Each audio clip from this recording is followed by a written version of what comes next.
Alright, now that Festival of the Lost has been out for a few days, the honeymoon period is probably over for a lot of people who now want to get their god roll loot quickly so they can get back to getting 19 inches of venom. Today we're going to cover how you can farm loot in Festival of the Lost. Should be handy if you're trying to get a god roll of any of the 4 main weapons offered by Evil Levante, or if you just want other stuff that she has in the Eerie engrams. I'm gonna have timestamps down below, but we will cover candy farming, spectral page farming, including if you need to do that, and finally the best overall farm probably. Alright, first up, candy farming, which is important. If you check out Hocus Focusing at Grandma Levante, you'll see it's the main currency requirement for directly focusing either a weapon engram, an exotic, or an individual weapon directly from her. There's a method I'm kind of hesitant to recommend, but I'll mention it anyway, because if I don't, people are going to ask why I didn't mention it. It's AFKing the Thrall hallway in the King's Fall raid right before the Golgoroth fight. TLDR, go stand in a certain spot where Thrall respawn repeatedly, put on a Festival of the Lost mask, and just set up a macro to repeatedly shoot and kill Thrall while you go touch grass. I've made a video on this in the past for a different seasonal event, which I'll link below. Again, doing this requires you to use a macro if you want to AFK the activity. But these days, I'm a little nervous about recommending that kind of stuff.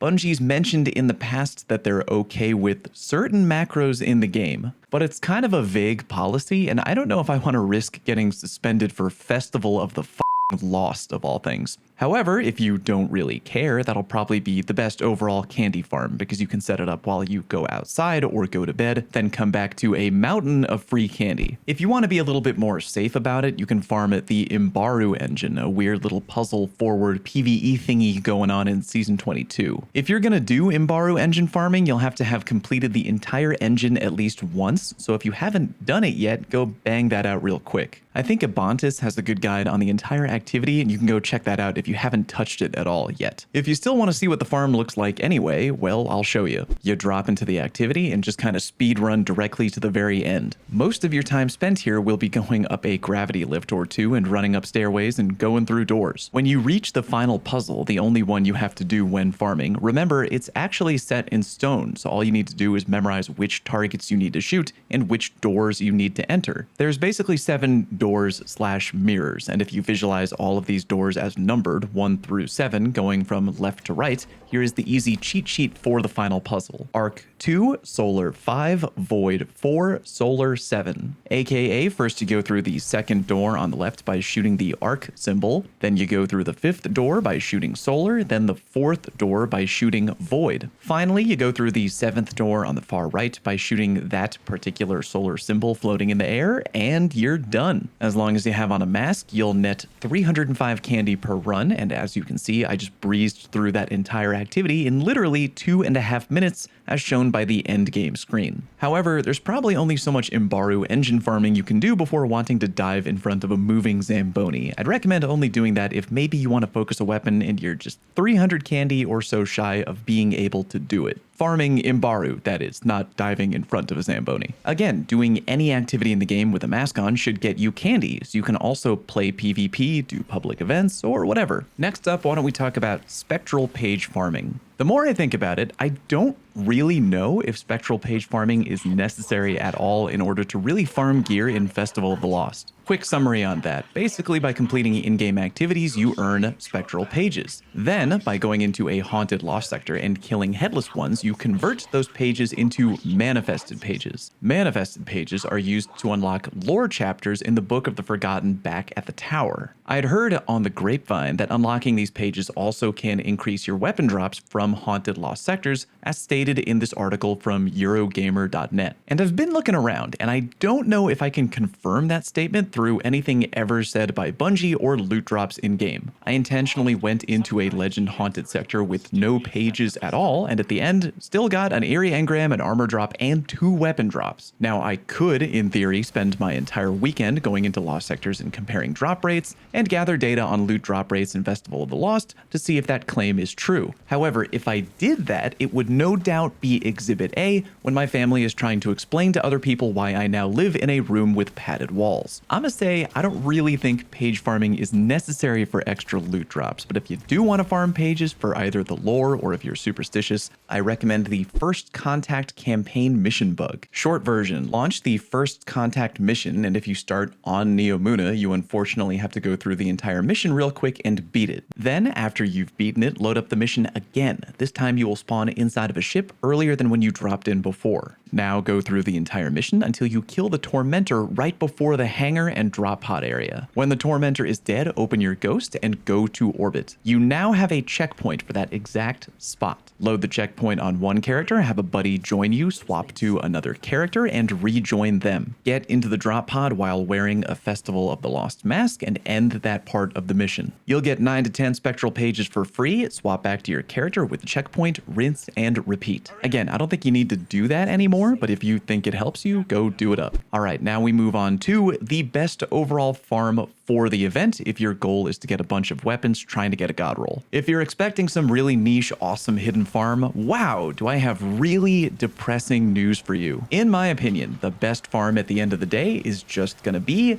doing Legend difficulty haunted sectors as quickly as you can. The drop rates in Legend difficulty lost sectors have a higher chance for premium loot as told to us by the game. And yeah, that's how you get eerie engrams, which are literally mandatory for getting loot drops from Evil Levante. I mean, in theory, you could do regular, easy haunted lost sectors for eerie engrams, then AFK farm for candy and focus loot drops from Evil Levante that way. But my rationale is kinda, if you're gonna do haunted lost sectors anyway for eerie engrams, why not just do the slightly harder ones and get extra loot drops and candy in the process? Not to mention, eerie engrams are also how you get extra memento drops, another reason people are actually touching this event to begin with. They want their cool all-black weapon shader. If you want to do the regular difficulty haunted lost sectors and the AFK candy farm, be my guest. But again, I'm kinda paranoid these days and probably won't do that. Legend lost sectors can be a pain in the beehole, I'll give you that for sure. I do have a loadout though that's kind of been hard carrying me through the Legend lost sectors. I'll share it with you now. Shocker, it is a Banner of War Titan loadout. The key elements are, in no particular order, Banner of War, Tractor Cannon, 1-2 Punch Shotgun, and Syntheseps. The goal is to ensure Banner of War is up as frequently as possible. Headless ones are going to spawn in, hit him with the Tractor Cannon to debuff, swap to 1-2 Punch Shotgun, hit him with all the pellets, then follow up with a Syntho Titan melee.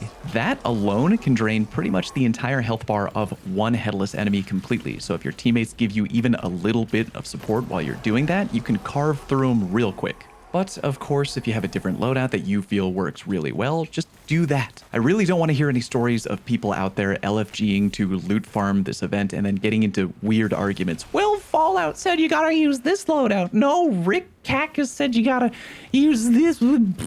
Just use whatever you're comfortable with. It's fine. Everything like in the game is just fine. You can use a ton of different loadouts that can burn through headless ones quickly, I'm sure. Use whatever loadout feels best to you. So yeah, there's your two options in a nutshell. Either AFK candy farm and normal difficulty lost sector farming to keep things easy, or do Legend haunted sector farming for better loot drops and go farm Imbaru engine for extra candy if and when you need it. No matter which path you take, you may begin to shut down and cry from the sheer, mind-numbingly horrible repetition sure to follow. Maybe listen to something in the background when you farm. Might I recommend a 50 games of video from my channel, or maybe a 5-hour video of me reviewing every weapon perk in the game. You might still be bored, but hey, easy listening. Thank you very much for watching. Good luck getting them god rolls, and I'll see you next time.